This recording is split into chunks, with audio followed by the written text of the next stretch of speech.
Good evening students. आज की इस वीडियो में हम 10 ईयर के क्वेश्चन सॉल्व करेंगे। 2022 सेक्शन बी।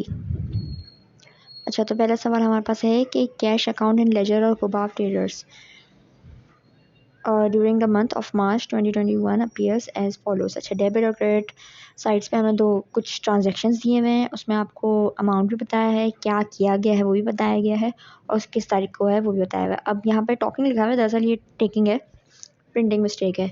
अच्छा, taking the data contained in the above accounts papers journal entries in the standard form given before following below each entry। यानी एक एक एंट्री आप दो, और जो जर्नल एंट्री है यानी जर्नल एंट्री उसमें आपने इसको एंट्री कर देनी है, ठीक है ना। अच्छा, अब यहाँ पे आपकी हेडिंग वही बनेगी, रुबाब ट्रेडर्स जर्नल और फिर for the month of March 2021 थी वो। अब डेट वाला कॉलम है, पर्टिकुलर्स वाला कॉलम है, पीआर वाला कॉलम है, डेबिट और क्रेडिट। अब जो चीज़ आप डेबिट करोगे ना वो आप क्रेडिट भी करोगे, ये चीज़ आप याद रख लो, ठीक है। जैसे कि हमारे पास 1 मार्च को है कैश, जो कि कैपिटल के इस्तेमाल हो गया है, और हमने लिख दिया नीचे to record investment by owner, ठीक है। अब यहाँ पे आप देख लो कि इन्वेस्टमेंट कहाँ, डेबिट वाले कॉलम में। हमने डेबिट भी लिखा और फिर उसको क्रेडिट भी कर दो। क्रेडिट डेबिट जैसे हम डबल एंट्री कर रहे थे ना टोटल अकाउंट करने की, बस टोटल हो जाए नीचे, कोई ऐसा ना हो कि वो उस कॉलम में ज़्यादा है तो उस कॉलम में कम है, ऐसा कुछ नहीं होना चाहिए। अब 2 मार्च का हमारा परचेज था, 80,000 डेबिट हो गया और कैश में वो क्रेडिट हो गया 80,000।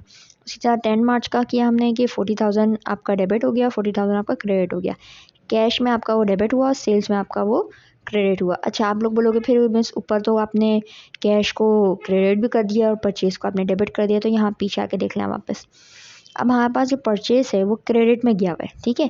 अब हमने क्या बोला था कि आपने क्रेडिट और डेबिट दोनों चीज़ों क्लियर कर देना है। अब परचेज को अगर आपने डेबिट कर दिया तो जो कैश है उसको आप क्रेडिट कर दोगे, ठीक है। उसी तरह हमारे पास अगला आपने बोला होगा कि भाई सेल्स का देखो डेबिट हुआ है 40, अब कैश आप उसको वो कर दोगे क्रेडिट, ठीक है। अब रेंट एक्सपेंस आपका 30,000 है और कैश आपका 30 आपने क्रेडिट कर दिया। अब अगला वाला क्या है, अब उसके बाद आपने जर्नल का सेकंड पार्ट कंटिन्यू कर रही हूँ मैं, वहाँ पे 10 तक कितने डेट तक 12 तक आया। अब बाकी यहाँ पे कंटिन्यू हो गए। अब अकाउंट्स पेएबल डेबिट और क्रेडिट दोनों हो गए। अब cash commission income debit credit दोनों हो गए। इस तरह मैं नीचे लिखती चली गई हूँ कि भाई क्या रिकॉर्ड कर रहे हैं, क्या हम रिकॉर्ड नहीं कर रहे हैं, क्रेडिट डेबिट बस दोनों हमें करते चले जाना है, ठीक है। अब क्या चीज़ क्या पहले हो रही है वो तो आप पीछे कॉलम से देखो और मैच कर देंगे फिर इससे। अब अगले क्वेश्चन पे आते हैं। अगला क्वेश्चन है हमारे पास 3A 3 और 3B, यानी दो पार्ट हुए हुए हैं इसके, दोनों को कोई आपस में ताल्लुक नहीं है, अलग अलग है दोनों। अच्छा, क्या है पहला वाला, for each of the missing determine the underline missing items. अच्छा, यहाँ पे हमें 3 पॉइंट्स दिए हैं, उसमें बताया गया मिसिंग आइटम्स क्या है वो आपने फाइंड करके देने हैं। The owners equity of a business entity having assets of 90,000 and liabilities of 50,000। अब ओनर की है ना आप इक्विटी बतानी है, आपको एसेट्स पता है, आपको लाइबिलिटीज पता है, उससे आपने फॉर्मूला लगा के इसकी वो बताना है कि इक्विटी क्या होगी।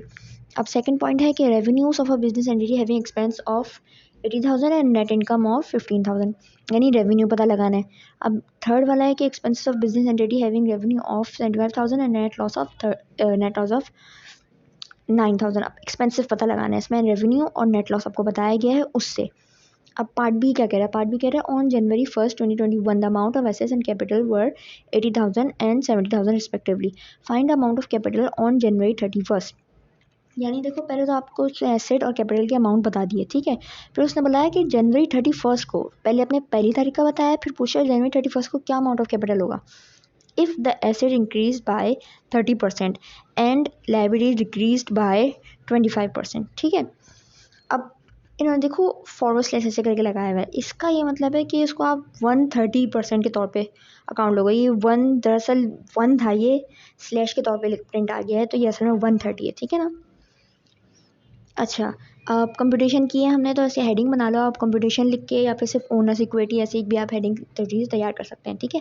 अब फॉर्मूला मैंने बॉक्स में बंद कर दिया, owners equity is equal to assets minus liability, ठीक है।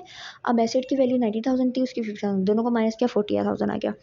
कंप्यूटेशन ऑफ रेवेन्यू का कंप्यूटेशन आप कैसे कर सकते हो, एक्सपेंस प्लस प्रॉफिट, इन दोनों का ऐड किया आपके पास रेवेन्यू आ गया। फिर लास्ट हमारे पास है computation of expenses, revenue plus net loss add किया, आपके पास 84,000 आ गया, ठीक है। ये तो काफ़ी सिंपल स्ट्रेट फॉरवर्ड है, आपको समझ आ गया होगा, बस ये फॉर्मूलेज हैं जो आपने याद करने होंगे। अब हमारे पास आया 3B, ठीक है। अब कंप्यूटेशन ऑफ लाइबिलिटीज़ 1 जनवरी के लिए जो बता रहा है ये मैंने वो कर दी कि एसेट्स माइनस कैपिटल, तो हमारे पास क्या 10,000 की लाइबिलिटीज़ हो गई। Computation of assets on January 1। अच्छा, अब वो जो स्लैश था वो 1 के बराबर था, मतलब 1 था, वो मिस प्रिंट में ऐसे स्लैश लिखा गया था, ठीक है। अब assets is equal to 80,000 multiply by 1.3 या 130%। अब आप सोचोगे भाई ये 1.3 मैंने कहाँ से निकाला है, 130% डी वी है या कोई भी परसेंटेज डी वी है, आप उसको 100 से डिवाइड करो, जो आपका आंसर आएगा ना उससे आपने इसको मल्टीप्लाई करना है, ठीक है। तो इन दिस केस 130 को आपने डिवाइड किया 100 से और फिर आपने मल्टीप्लाई कर दिया 1.3 को, जो आंसर इसका निकला है 80,000 से, ठीक है। टोटल आपके पास बन गया 104,000। आप competition of capital on January 1 करेंगे। अच्छा, कैपिटल का कैसे करना है, आप उसमें बोला कि 25%, क्या बोला था हमें, यहाँ पे पहुँचते हैं, डिक्रीज, ठीक है। अब 25% डिक्रीज हुआ है, यानी टोटल अमाउंट क्या होता है 100% है ना, तो 100% आपसे 25 निकाल दो तो कितना बचेगा आपके पास 75। अब 75% को भी आप कैसे सॉल्व करोगे, आप 100 से डिवाइड करो, 0.7 आ जाएगा आपके पास, उससे आपने इसको मल्टीप्लाई करना है, सॉरी यहाँ पे प्लस का साइन लगा हुआ है, मल्टीप्लाई है दरअसल ये, ठीक है। तो आपके पास बन जाएगा 7,500। अब चलें, अब दूसरे क्वेश्चन की तरफ आ जाते हैं। दूसरा क्वेश्चन है क्वेश्चन नंबर 4। अब following errors of Asar sons were discovered before the closing its books. अच्छा, ये सारे क्वेश्चंस मैंने 5 ईयर से डायरेक्ट ही लेके यहाँ पे डाले हैं, तो इसमें काफ़ी ज़्यादा स्पेलिंग मिस्टेक्स है, तो मैं खुद ही आगे सही कर दूँगी जब आंसर्स लिखे होंगे, ठीक है। अब इससे पहले बुक बंद हुई, बुक्स क्लोज करी कि हाँ भाई महीने का ये इतना मिला, इतना गया, उससे पहले कुछ एरर्स डिस्कवर हो गए कि भाई कुछ गड़बड़ हो गई है, कुछ सही से अमाउंट टोटल नहीं हो रहा है, ठीक है ना। Purchase return of 2,000 were credit to sales account. अब परचेज रिटर्न जो हुआ वो सेल्स अकाउंट में क्रेडिट कर दिया गया, जो कि ऐसा नहीं होना चाहिए। परचेज ऑफ ऑफिस आइटम्स और ऑफिस सप्लाइज है, office supplies of 3,000 were debited to purchase account. अब जो परचेज हुई थी ऑफिस सप्लाइज वो डेबिट कर दी परचेज अकाउंट में। 4,000 स्पेंड जो किए थे रिपेयर करने ओल्ड फर्नीचर को, पुराना जो फर्नीचर ऑफिस में वो, तो वो डेबिट कर दिए फर्नीचर अकाउंट को। अब drawing of 5,000 personal use of proprietor was debited to office expense. Proprietor हमने पढ़ा था कि भाई वही जो खुद ओन कर रहा होता है बिजनेस को, है ना। अब उसके पर्सनल यूज़ के लिए कुछ अमाउंट विड्रॉ करा, लेकिन आपने डेबिट कर दिया उसको ऑफिस एक्सपेंस में, ठीक है। सेल ऑफ ऑफिस इक्विपमेंट की सेल हुई है 6,000 की, जो कि आपने क्रेडिट कर दी सेल्स अकाउंट में। अब आपने सही करना है, तो कैसे करना है, record entries in the journal to correct each of the above errors. इसको करेक्शन करके आपने जर्नल में इसको लिख के दिखाना है, ठीक है। तो उसका कुछ ऐसा दिखेगा, हेडिंग आपकी ऐसी बनेगी, हेडिंग आपकी फॉर द मंथ वगैरह कुछ ही बनेगी, तो यहाँ पे कोई ऐसा मंथ नहीं मेंशन हुआ है, देखा आपने कहाँ लिखा हुआ है, कोई मंथ नहीं लिखा हुआ, तो आपने यहाँ पे बस करेक्शन एंट्रीज के तौर पर कर देना क्योंकि वहाँ करेक्शन मांग रहा है वो। अच्छा, अब वहाँ पे डेट के बजाय 1 2 3 4 5 ऐसे पॉइंट्स लिखे हैं, तो डेट के कॉलम में 1 2 3 4 5 लिख दूँगी, या मैंने डेट लिखा है, आप चाहो तो यहाँ पे नंबर भी लिख सकते हो, ठीक है। अब पर्टिकुलर में सेल्स क्या हुआ, परचेज रिटर्न यहाँ पे डेबिट हो गया था, यहाँ पे देखो क्या बोल रहे हैं, यहाँ पे क्रेडिट कर दिया गया था, है ना। तो देखो मैं यहाँ डेबिट करके दिखाऊंगी, यानी अब वहाँ से निकाल दो ताकि बराबर हो जाए। अब ऑफिस सप्लाई देखो कि क्या हो गया था, डेबिट हो गया था 3,000 का, मैं क्रेडिट करके दिखाऊंगी। जो मैंने ऐसे बोल्ड किए हुए ना, मैंने वो करेक्शन किए, करेक्शन करने के बाद उसको बोल्ड कर दिया ताकि फिर ये नीचे जाके इवन आउट हो जाए, जैसे हमने पहले भी किया था डेबिट और क्रेडिट, वैसे ही हम यहाँ पे कर रहे हैं जर्नल में। भाई एक डेबिट साइड कर रहे हैं तो उसको सही करने के लिए फिर उसका क्रेडिट निकाल रहे हैं, क्रेडिट है तो उसको सही करने के लिए फिर उसका डेबिट भी करते चले आ रहे हैं, ठीक है। ये अगेन आप पिछले वाली लिस्ट में देख के मैच कर सकते हो। अच्छा, अब नेक्स्ट क्वेश्चन पे आ जाते हैं। नेक्स्ट क्वेश्चन है the following data relate to Aamir company on March 31, 2021। ये हमें डेटा दिया हुआ है कि भाई ये फला काम हुए और ये फला अमाउंट है उसके। अब हमें करना है क्या, हमें बैंक रेगुलेशन स्टेटमेंट बनाना है March 31 का, और प्रिपेयर करना है हमें, prepare adjusting entries on March 31, यानी इसको टोटल अमाउंट नीचे करके हमें बताना है कि ना अमाउंट क्या बचा किस साइड पे, रिसीट साइड पे, पेमेंट साइड पे, इन सब साइड्स पे क्या बचा, क्रेडिट डेबिट अमाउंट क्या बचा, और फर्स्ट अगली तारीख के फर्स्ट वगैरह तक कितना अमाउंट हमारे पास रह हुआ होगा, ठीक है ना। अब बैंक रेजोल्यूशन हमने शुरू करा है कि भाई हेडिंग वगैरह सब कुछ हमारी वैसी बनी, पर्टिकुलर डेबिट और क्रेडिट का कॉलम है। अब फर्स्ट को आपका था क्या, अनएडजस्टेड था ये, क्यों, क्योंकि आपका देखो कैश पर बुक, यानी कैश बुक में आपने बता रहे हैं कि इतना अमाउंट है, इतना अमाउंट स्पेंड हुआ या है कुछ भी, ठीक है। लेकिन बैंक स्टेटमेंट बता रहा है सिर्फ 70,000, तो डिफरेंस आ रहा है, तो आप अनएडजस्टेड बोलोगे, ठीक है। अनएडजस्टेड ऑन March 31 आप डिफरेंस भी बोल सकते हो, लेकिन अक्सर डिफरेंस का मतलब कंपैरिजन में मतलब आ जाता है, तो आप अनएडजस्टेड बोलो क्योंकि आप इसको सही करने वाले हो। अब डेबिट में आप वो लिखोगे भाई जो कैश वाली चीज़ है, क्रेडिट में आप उसकी बैंक वाली साइड लिख देते हो, ठीक है। डेबिट में आपने लिख दिया भाई 98,000, उसमें लिख दिया आपने 70,000। अब क्या है, अब देखो मैंने यहाँ पे एक तरीका इस्तेमाल किया जिससे हम, ये ज़्यादा कॉमन तरीका है जो मैंने अभी इसमें यूज़ किया, जिसमें आपने जो चीज़ माइनस करनी है ना उसके साथ आप लिख दोगे लेस और जो भी कोई टॉपिक है, फिर आपने दूसरी साइड पर तो उसको ब्रैकेट में करके लिख ही दिया है कि अबव जो अमाउंट है उससे वो माइनस होगा, ठीक है ना। Less outstanding cheques. अब यहाँ पे देखो आउटस्टैंडिंग चेक्स क्या होता है, आउटस्टैंडिंग चेक्स हमेशा आपके सब्ट्रैक्ट होंगे, ठीक है। आउटस्टैंडिंग चेक्स वो जो कैश आउट नहीं हुए, चेक लिखा गया, मिला गया, लेकिन वो आउटस्टैंडिंग है, वो कभी भी कैश आउट नहीं हुआ, ठीक है। वो किसी वजह से बाउंस हो सकता है, कुछ भी हो सकता है, तो वो आउटस्टैंडिंग चेक्स है। यानी 8000 आपने क्रेडिट कर दिया, माइनस करोगे उस अमाउंट से। एड क्या करना है, बैंक प्रॉफिट। अब आपने देखो यहाँ पे लिखा है बैंक प्रॉफिट 4000 का है, तो 4000 आपने डेबिट कर देना है। अब ऐड किया है direct deposit by customer account receiver में, अकाउंट रिसीवर के तौर पे काउंट हो रहा है, ठीक है ना। डायरेक्ट डिपॉजिट हुआ है, डेबिट आएगा 10000 का।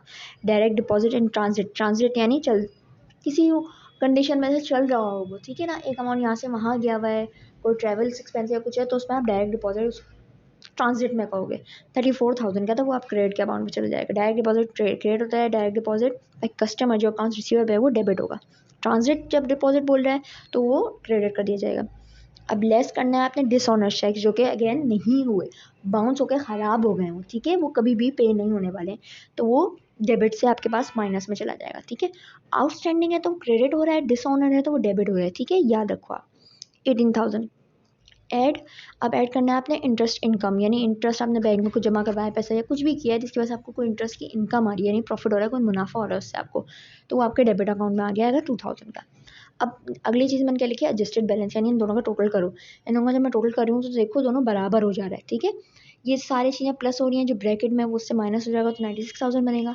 अगेन क्रेडिट वाले कॉलम में भी आप ऐसे ही देखो, इन दोनों को आपने प्लस किया है, 8000 से माइनस कर दिया, आपके पास 96000 ही हो जाएगा, ठीक है। ये सिर्फ एडजस्ट करते हैं कि कैश बुक और बैंक स्टेटमेंट में क्या डिफरेंस आ रहा है और क्यों आ रहा है, उसकी एडजस्टमेंट जब हम करते हैं ना तो आप बोलते हो बैंक रेगुलेशन स्टेटमेंट, बस और कुछ नहीं है, कोई एक्स्ट्रा चीज़ नहीं होती, इसका कोई ऐसा डेफिनेट तरीका भी नहीं है। और कुछ लोग अपनी अलग स्टाइल से लिख देते हैं, कुछ लोग अपने स्टाइल से, लेकिन ये जो बेसिक फॉर्मेट है ये ऑलमोस्ट हर जगह यही काम करता है, ठीक है ना। लेकिन आप कोई और सा फॉर्मेट भी इस्तेमाल कर सकते हो, अगर आपका कोई सर है, टीचर है, जिसने किसी और तरीके से करवाया, वो प्रेफर करते हैं कि आप ऐसे ही करो, तो आप उस तरीके से भी कर सकते हो। अच्छा, आमिर कंपनी की जर्नल भी बनाना था हमें। अब जर्नल में हमने वो एंट्रीज कर दी कि भाई क्या क्या हमने फिक्स किया है, ठीक है। Bank profit, accounts receivable, interest income to record in the increase of bank account, ठीक है। अब जर्नल में जब हमने बैंक रजिस्ट्रेशन में कोशिश फिक्स करी है, जर्नल बना रहे हैं, तो मैंने क्या बताया था, उसके अंदर आप पर्टिकुलर्स में एक ही साथ लिख दोगे एक होने वाली चीज़, यानी सेम किस्म की जो है, क्या कर रहे हैं कि बैंक अकाउंट में क्या अमाउंट इंक्रीज़ हुआ है, किस चीज़ से इंक्रीज़ हुआ है, वो सारे मैंने इकट्ठे लिख दिए, ठीक है। अब बैंक से क्या डेबिट किया था मैंने, 16000 बैंक में डेबिट हुआ है। अब प्रॉफिट आपका 4000 है, अकाउंट में आपका 10000 और फिर आपका इंटरेस्ट 2000 है। उसी तरह मैंने नीचे लिखा है कि to record a decrease in bank account, bank account से क्या डिक्रीज हुआ है, यानी सब्ट्रैक्टेड अमाउंट क्या था, वो था हमारे पास, देखो 10 यहाँ पे 18000 और वो 1000, ठीक है, तो पूरा हमारा 18000 होगा जिसको आप उससे निकाल दोगे, ठीक है ना। अच्छा, तो ये 2 पार्ट वीडियो थी हमारी, जिसके अंदर मैंने क्वेश्चन नंबर 2 और क्वेश्चन नंबर 5 आपको सॉल्व करके बताया है, जो कि आपकी 10 ईयर से निकला है, ठीक है। नेक्स्ट वीडियो में क्वेश्चन नंबर 6 से लेके क्वेश्चन नंबर 8 तक का एक्सप्लेन करूँगी।